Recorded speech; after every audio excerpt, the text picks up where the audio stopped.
आज यूपी में सबसे अधिक यही चर्चा है कि मुख्यमंत्री योगी आदित्यनाथ ने घुसपैठियों के डिटेंशन सेंटर वाली फाइल पर साइन कर दिया है।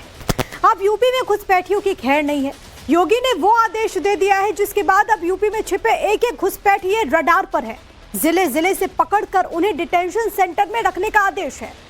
योगी के इस ऑर्डर के बाद यूपी में कौन-कौन लोग जांच रडार पर हैं और योगी का ये एक्शन किस किस की सियासत पर भारी पड़ने वाला है, इस स्पेशल रिपोर्ट के जरिए आपको दिखाते हैं।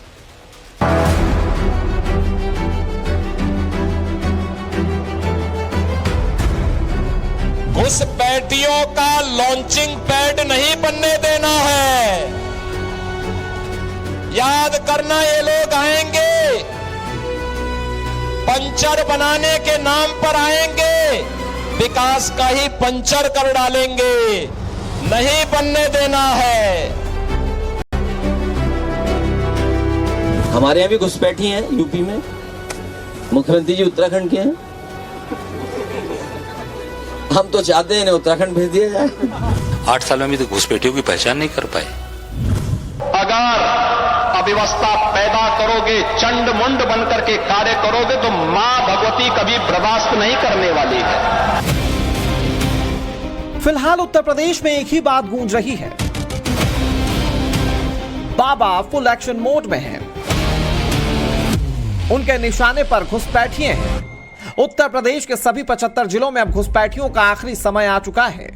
उत्तर प्रदेश के मुख्यमंत्री योगी आदित्यनाथ की ओर से अल्टीमेटम मिल चुका है। उत्तर प्रदेश में मेहमानों का स्वागत है, लेकिन घुसपैठियों को उत्तर प्रदेश में रहने का हक नहीं है। यानी बहुत जल्द उत्तर प्रदेश में भी ऐसी तस्वीरें दिखने वाली है।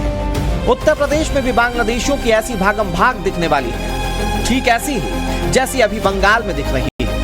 भारत बांग्लादेश बॉर्डर पर दिख रहा है। अब ऐसे ही उत्तर प्रदेश में भी घुसपैठियों का रिटर्न टिकट कटेगा, क्योंकि उत्तर प्रदेश के मुख्यमंत्री योगी आदित्यनाथ ने क्लियर मैसेज दे दिया है, उत्तर प्रदेश में घुसपैठियों की खैर नहीं। यूपी में एक एक जिले में घुसपैठियों की शिनाख्त की जाएगी।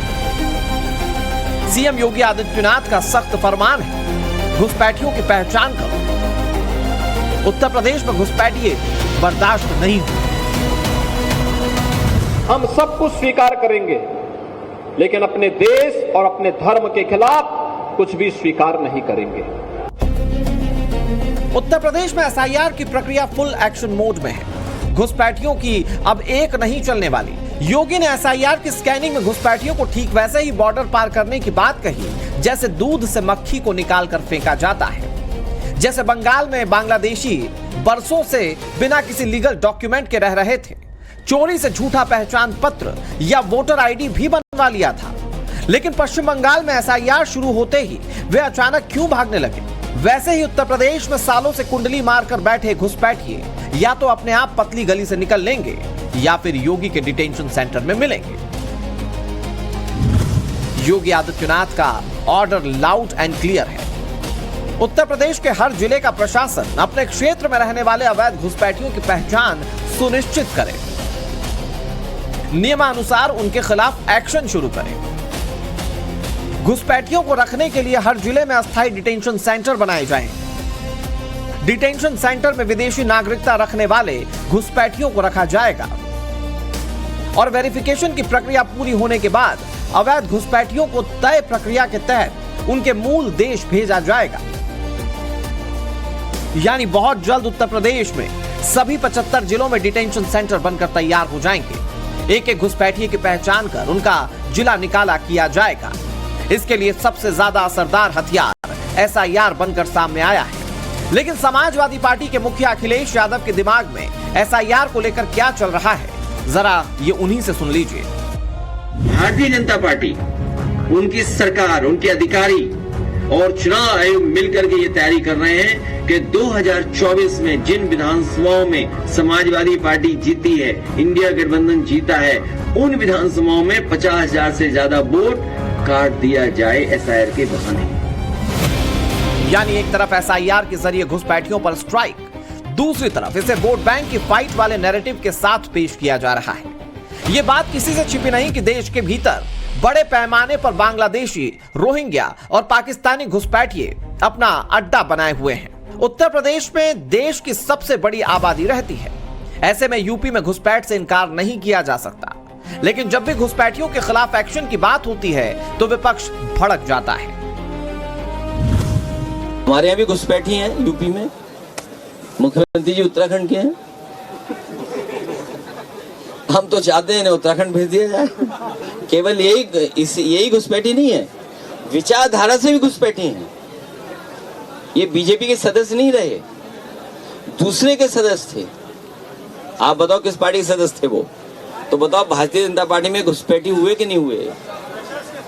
तो इन घुसपैठियों को कब हटाओगे? लेकिन अगर योगी आदित्यनाथ के पिछले कुछ भाषणों पर गौर करें तो ये बात शीशे की तरह साफ हो जाती है कि घुसपैठ के खिलाफ एक्शन का प्लान योगी के दिमाग में बहुत पहले से आकार ले रहा था। वो उत्तर प्रदेश और यूपी के बाहर चुनाव प्रचार के दौरान भी अपनी कई बार सोच जाहिर कर चुके हैं।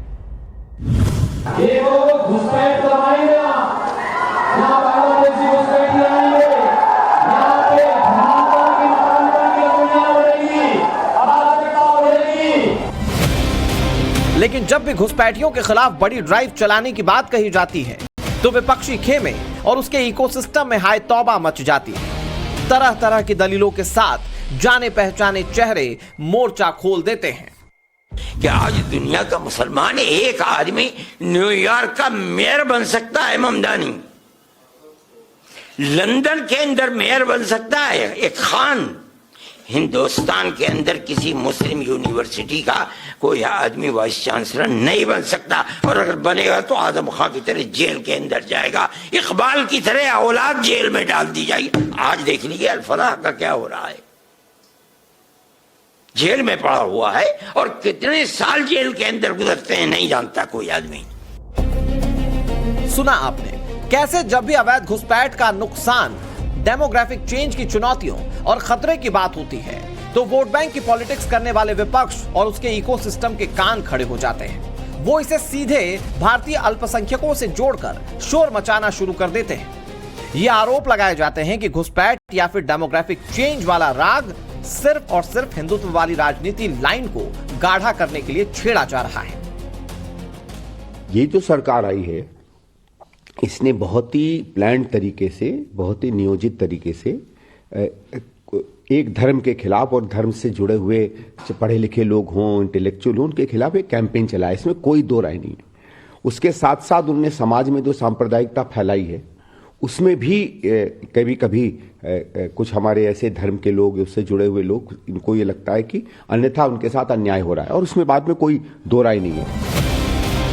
मुद्दा हिंदू मुसलमान नहीं है, मुद्दा देश की आंतरिक सुरक्षा का है। सवाल तब गंभीर होते हैं जब दिल्ली में ब्लास्ट होता है। व्हाइट कॉलर टेरर मॉड्यूल के साथ साथ उत्तर प्रदेश और गुजरात समेत देश के कई राज्यों में धर्मांतरण गैंग, उनके आतंकी माइंडसेट और पाकिस्तानी आतंकी गुटों से उनके संबंधों का खुलासा होता है। घुसपैठिए और तेजी से बदलती डेमोग्राफी की समस्या बीते 1, 2 या 10 सालों की नहीं है, ये कई दशकों से पहले की समस्या है। आरोप लगता है कि बीते कई दशकों में पश्चिम बंगाल से लेकर असम तक में ऐसे डेमोग्राफिक बदलावों पर तब की सरकारों ने इसलिए आंखें बंद कर ली क्योंकि आगे चलकर इन घुसपैठियों को एक बड़े वोट बैंक में तब्दील किया जा सके। लेकिन अब योगी ने ठान लिया है कि उत्तर प्रदेश में घुसपैठियों के खिलाफ हाई पावर मिशन शुरू होगा, जिसके लिए उत्तर प्रदेश के सभी 75 जिलों में डिटेंशन सेंटर बनाया जाएगा। ऐसे में आप भी जानना चाहते होंगे कि वो डिटेंशन सेंटर कैसे होंगे, तो ये वैसा ही होगा जैसे अभी दिल्ली में दिल्ली पुलिस ने घुसपैठियों के लिए डिटेंशन सेंटर बनाकर रखा है। राजधानी दिल्ली में अवैध तौर से रह रहे जो घुसपैठिए बांग्लादेशी हैं, जो रोहिंग्या हैं, जो नाइजीरियन हैं, उनके खिलाफ दिल्ली पुलिस लगातार मुहिम चला रही है और उन तमाम घुसपैठियों को दिल्ली पुलिस जो है इसी डिटेंशन सेंटर में लेकर आ रही है जहां मैं मौजूद हूं। आप देखिए ये जो डिटेंशन सेंटर नरेला के लामपुर इलाके में मौजूद है और ये मैं आपको बोर्ड भी दिखा रहा हूँ कि देखिए जहां साफ तौर पर लिखा हुआ है प्रतिबंधित विदेशी नागरिक, यानी कि रेस्ट्रिक्टेड फॉरेन नेशनल्स। तो जो दिल्ली में घुसपैठ के जरिए जो हिंदुस्तान आए और अवैध तरीके से दिल्ली में जो रह रहे हैं उनके खिलाफ दिल्ली पुलिस लगातार मुहिम चला रही है और इसी डिटेंशन सेंटर में ला करके उन्हें रखा जा रहा है, क्योंकि जब उन्हें पकड़ा जाता है उसके बाद उनके तमाम जो डॉक्यूमेंट्स उसकी जांच की जाती है, उसकी वेरिफिकेशन किया जाता है। आपको बता दें कि ये जो डिटेंशन सेंटर है ये FRRO ऑफिस और दिल्ली पुलिस मिल करके साझा तौर पर इसको संचालित करती है। यानी जिस तरीके से दिल्ली में दिल्ली पुलिस लगातार उन जो अवैध अवैध तौर पे जो दिल्ली में रह रहे हैं घुसपैठिए, उनके खिलाफ मुहिम चला रही है। और ऐसे में जब सीएम योगी ने कहा है कि उत्तर प्रदेश में भी जो इस तरह के घुसपैठिए जो अवैध तौर पर रह रहे हैं, उनके खिलाफ जो डीएम है उन्हें ये साफ तौर पर कहा है कि उनकी शिनाख्त की जाए और वहां पर भी डिटेंशन सेंटर बनाए जाए। तो जिस तरह के डिटेंशन सेंटर की तस्वीर मैं आपको इस वक्त दिल्ली के नरेला इलाके से दिखा रहा हूं, कुछ ऐसी ही तस्वीर आपको भविष्य में डिटेंशन सेंटर की उत्तर प्रदेश के अलग अलग जिलों में भी देखने को मिलेगी। ये बात किसी से छिपी नहीं है कि देश के भीतर घुसपैठिए नॉर्थ से साउथ और ईस्ट से वेस्ट तक वो हर जगह फैले हुए हैं। तो क्या उन्हें खोजकर बाहर नहीं निकालना चाहिए? नवभारत की टीम ने यही सवाल जब उत्तर प्रदेश के लोगों से किया तो जवाब क्या मिला, जरा इन्हें सुनिए। सीएम ने कहा है कि जो भी घुसपैठिए अवैध रूप से देश में रहते हैं, उत्तर प्रदेश में रहते हैं, उन सबको वापस भेजना होगा, इसलिए उनकी पहचान करनी जरूरी है। आप कैसे देखते हैं इस बात को? पहली बात भैया, आपके चैनल को बहुत बहुत धन्यवाद। इस उत्तर प्रदेश के इस सबसे बड़े प्रकरण को आपने उठाया है। और दूसरी चीज, अगर हमारे उत्तर प्रदेश के यशस्वी मुख्यमंत्री इस बात को कह रहे हैं कि जो हमारे देश में घुसपैठिए हुए हैं उनको जो है पहचाना जाए, उनको बाहर किया जाए, तो ये बहुत उत्तम कदम है। कारण ये है कि हमारा देश धर्मशाला नहीं है, ये हमारे देश के नागरिकों का पहला मेरा है, ये देश मेरा है। हमारे मुख्यमंत्री जी अगर ऐसा चाह रहे हैं तो बहुत अच्छी चीज है। अगर आप लखनऊ के परिप्रेक्ष्य में बात करें तो लखनऊ के परिप्रेक्ष्य में आप आसपास देखिए, जब सबसे पहले फ्लाईओवर का निर्माण होता है तो उसके पहले सबसे पहले अतिक्रमण जो किया जाता है इन रोहिंग्याओं के द्वारा या अवैध लोगों के द्वारा कब्जा कर लिया जाता है। इसके अलावा आप देखिए विकासनगर का क्षेत्र देख लीजिए, वहाँ पे बिल्कुल किनारे किनारे अवैध झुग्गी झोपड़ी वाले रहते हैं। इन अवैध झुग्गी झोपड़ियों में इतने ज्यादा क्राइम्स पनपते हैं, जैसे लूटपाट का सामान वहां पे पहुंच जाता है, कोई पुलिस वहां नहीं जा पाएगी। सबसे ज्यादा ड्रग्स का धंधा वहां से होता है। योगी ने कहा है कि जितने भी घुसपैठिए हैं उनकी पहचान की जाएगी, उनको स्थायी डिटेंशन सेंटर में रखा जाएगा, उनको वापस उनके देश भेजा जाएगा। कैसा देखते हैं फैसले को? जी बिल्कुल सही किया है, और जितने भी ये घुसपैठी हैं इनको बिल्कुल प्रदेश से बाहर किया जाए, देश से बाहर किया जाए, और ये बहुत अच्छा कदम है। अब ये जानिए इतने आतंकवादी हमले होते हैं, इनमें जो उनको मदद करने वाले होते हैं बांग्लादेशी घुसपैठी उसमें आते हैं, और जब हमारे घर में अगर बाहर के लोगों ने कब्जा कर रखा है तो उनसे मुक्त करा रहे हैं, उसमें दिक्कत क्या आ रही है लोगों को? ये केवल विपक्ष का हंगामा, विपक्ष इनको अपने वोट के रूप में यूज करता है और उनको जीतना चाहता है। देश में घुसपैठिए कितने अंदर तक घुसे हुए हैं, ये बंगाल बॉर्डर से आ रही तस्वीरों से साफ हो जाता है। अभी तो एसआईआर की शुरुआत भर है, लेकिन जब इन घुसपैठियों के खिलाफ फुल एक्शन होगा, जैसा कि प्रधानमंत्री नरेंद्र मोदी ने लाल किले के प्राचीर से संदेश दिया है, तो फिर विपक्षी खेमे और इनके इकोसिस्टम में किस कदर हाय तौबा मचेगी, इसका ट्रेलर देश पहले भी देख चुका है।